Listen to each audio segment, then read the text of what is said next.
నమస్తే అందరికి. నేను మెడిటేషన్ చేసి 12 years అవుతా ఉంది ఈ లైఫ్ లో. మెడిటేషన్ చేసుకున్నప్పటి నుంచి బాగా ఉంది. అండ్ ఈ ఎడ్యుకేషన్ అంటే నేను చదివేటప్పుడు యావరేజ్ స్టూడెంట్, ఆ తర్వాత నుంచి మెడిటేషన్ చేస్తున్నప్పటి నుంచి మంచిగానే ఉంది. అండ్ ఇక్కడ ఇప్పుడు నేను టీటీసీ చదివాను, తర్వాత టెట్ ఎగ్జామ్ రాశాను. అది ఎట్లా రాశానంటే యాక్చువల్గా నాకు ఏమనిపిస్తే అది చేస్తారు ఎవ్రీ సెకండ్. ఇప్పుడు చదవాలి అనిపిస్తే ఓకే, మాట్లాడాలి అనిపిస్తే ఓకే, లేదంటే లేదు, అంతే. సో టెట్ ఎగ్జామ్ ఉంది అన్నప్పుడు నేను అసలు ఏం చదవలేదు. సో చదవాలన్నా కూడా ఇంట్రెస్ట్ వచ్చేది కాదు. సో ఎగ్జామ్ ఈ రోజు ఉంది అన్న ఒక్క రోజు ముందు నేను ఒక 5 hours చదివాను అంతే. సో 5 hours చదివేసి సో నా మీద కాన్ఫిడెన్స్ పెట్టుకొని సో తర్వాత నెక్స్ట్ టెట్ ఎగ్జామ్ కి అటెండ్ అయ్యాను. సో అంటే అక్కడ ఎలా ఉన్నాను అంటే అప్పుడు ఫుల్ ప్రెసెంట్ లో ఉన్నాను. అంటే ఇప్పుడు ఏది వస్తా ఉంది, సో దాన్ని రిసీవ్ చేసుకుంటా ఉన్నాను. సో అక్కడ వెళ్ళిన తర్వాత సో ఫొటోస్ మర్చిపోయాను నేను, పాస్ ఫొటోస్. సో అన్న పక్క నుండి నువ్వు అంతా చూసుకోవడానికి రాదా అది ఇది అంటే అంటే అంటే అప్పటికి నేను 1000 Seeds of Joy అనే బుక్ చదువుతా ఉన్నాను. సో ఆ 1000 Seeds of Joy బుక్ లో లక్ష్మీ అమ్మవారు ఏం చెప్పారంటే మనకు ఒక ఈ సిచ్యువేషన్ లో ఒక్కటే సొల్యూషన్ ఉండదు, సో టైప్స్ ఆఫ్ సొల్యూషన్స్ ఉంటాయి. సో మనం దాంట్లో ఏదో ఒకటి మనకు కంఫర్టబుల్ ఉండేది ఏదో ఒకటి తీసుకోవచ్చు అని అప్పుడు ఆ కాన్సెప్ట్ వింటా ఉన్నాను. సో పాస్పోర్ట్ మర్చిపోయాను కాబట్టి సో అన్న అట్లా చెప్తున్నప్పుడు నేనేమో చెప్పానంటే సరే ఇప్పుడు ఇక్కడ కూడా స్టూడియోస్ అవైలబుల్ ఉంటాయి, సో ఇక్కడ కూడా తీసుకొని పాస్పోర్ట్స్ ప్రింట్ చేపించుకొని వెళ్ళొచ్చు అని అంత పీస్ గా ఉన్నాను. అంటే ఎగ్జామ్ వస్తా ఉంది, భయము అది ఏం లేదు, జస్ట్ ప్రెసెంట్ లో ఉండి అంత పీస్ గా ఉన్నాను. సో వెళ్తా ఉన్నప్పుడు కూడా నేను ఏం చూస్తా ఉన్నాను, నాకు అంటే నేచర్ నాకు ఏం మెసేజ్ ఇస్తా ఉంది ఎవ్రీ సెకండ్ అని నేను గమనించుకుంటా వెళ్తా ఉంటే సో నాకు 1111 అని కనిపించింది. సో ఇట్స్ ఏంజిల్స్ నంబర్ అని ఆ కాన్సెప్ట్ కూడా వింటా ఉన్నాను. సో ఆ 1111 కనిపించినప్పుడు సో ఓకే ఏంజిల్స్ నాకు సపోర్ట్ గా ఉన్నారు అని చెప్పేసి మళ్ళీ అట్లనే వెళ్తా ఉన్నప్పుడు కాలేజ్ లో ఎంటర్ అయిన తర్వాత అక్కడ మొత్తం గ్రీనరీ.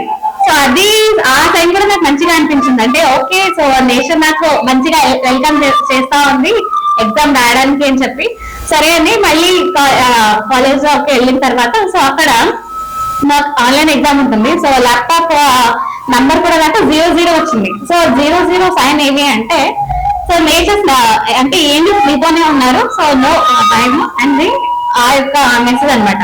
సో అది నేను రిసీవ్ చేసుకున్న తర్వాత మళ్ళీ ఎగ్జామ్ రాశాను. సో అది కూడా బాగా అసలు ఏ కంగారు లేకుండా బాగా రాశాను. బట్ అక్కడ రాసిన తర్వాత ఇంటికి వచ్చిన తర్వాత సో నాకు ఫ్రెండ్ అంటే నాకు నా మెడిటేటర్ ఒకరున్నారు. సో ఈ డైలీ లైఫ్ లో నేను ఏంటి ఎక్స్పీరియన్స్ చేస్తున్నాను, తను ఏంటి ఎక్స్పీరియన్స్ చేస్తున్నారు, ఇద్దరు షేర్ చేసుకుంటా ఉంటాం. సో తను ఏం చెప్పారంటే ఏ టైంకి ఉంది ఎగ్జామ్ అంటే 2:30 అని చెప్పిన. సో ఆ 2:30 టైంలో ఆయన మెడిటేషన్ చేస్తూ ఉన్నారు. సో అప్పుడు నేను ఎగ్జామ్ రాస్తా ఉన్నాను ఆ టైంలో. సో తనకి ఆ టైంలోనే ఏం మెడిటేషన్ లో నేను కనిపించి సో నేను ఎగ్జామ్ పాస్ అయ్యాను అన్నట్టు హ్యాపీగా చెప్పానంట.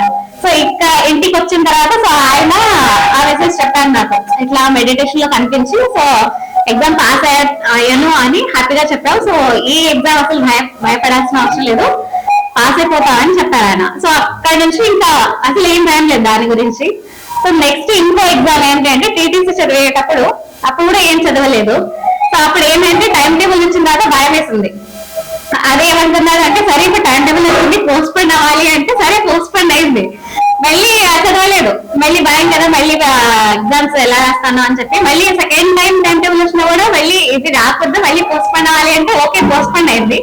థర్డ్ టైం ఎలా అయింది అంటే నేను అంటే ఇప్పుడు 2 times ఇంతకు ముందు 2 times టైం టేబుల్ ఎలా నాకు వచ్చింది అంటే 8 days బిఫోర్ అంటే 8 days తర్వాత టైం టేబుల్ అంటే ఎగ్జామ్ ఉంటుంది అని చెప్పి 8 days బిఫోర్ నాకు టైం టేబుల్ వచ్చింది. థర్డ్ టైం ఎట్లా జరిగింది అంటే టుమారోనే ఎగ్జామ్ అంటే ఈ రోజు టైం టేబుల్ వచ్చింది. సో అలా జరిగి సరే ఇప్పుడు ఏం చేయలేము, నెక్స్ట్ డే కదా ఎగ్జామ్, ఇప్పుడు నుంచి మనం దాని గురించి ఆలోచిస్తే ఎందుకు దాని గురించి భయపడుతూ ఉండాలి అని చెప్పి సో నేను ప్రెసెంట్ లో ఉండి అండ్ ఆ రోజు అంటే ఊరికి వెళ్తా ఉన్నాను. సో ఆ జర్నీని ఎంజాయ్ చేస్తూ ఇంకా నెక్స్ట్ డే మళ్ళీ ఇంటికి వెళ్ళి చదువుదాంలే అని చెప్పి ఇంకా అట్లనే వెళ్తా ఉన్నా. సో ఇంటికి వెళ్ళి కూడా ఏం చదవలే, మళ్ళీ నెక్స్ట్ డే కూడా ఏం చదవలేదు, జస్ట్ అంటే ఒక్కరోజు అంటే టైం టేబుల్ వచ్చింది అని ఫస్ట్ తెలిసిన ఒక రోజు ఒక బుక్ టెక్స్ట్ బుక్ చదివా 1 టైమే, అంతకంటే ఏం చదవలేదు. సో ఆ రోజు రాశాను, అది ఏం చదివానో అదే రాశాను. దాంట్లో నేను పాస్ అయిపోయా. అది చాలా షాకింగ్ గా అనిపించింది. నెక్స్ట్ తర్వాత